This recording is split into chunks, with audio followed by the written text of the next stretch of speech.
bibigyan mo ng 30, kahit driver lang tayo. Marangal naman ng trabaho na to eh. Malasakit sa isa't isa. ABS-CBN News in the service of the Filipino.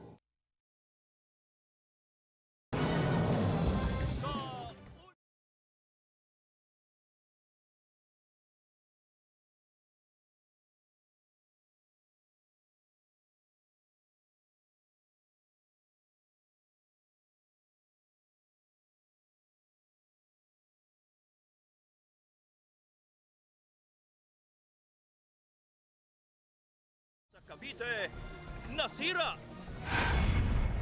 Bilangan ng boto aarangkada na kung sino ang nangunguna, tutukan live!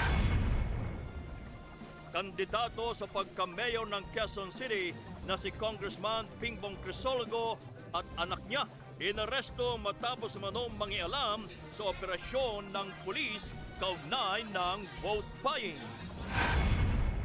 At ilang artista nakisa sa halalan pero may nagkaproblema sa pagboto.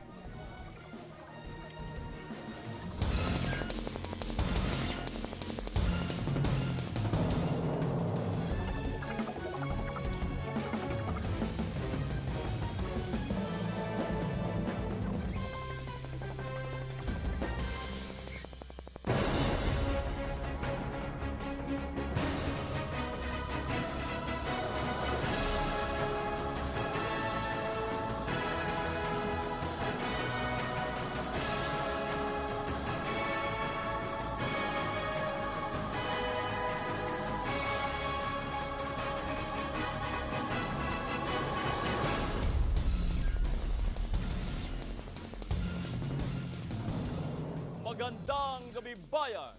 May pumasok na pong resulta ng halalan sa senatorial race.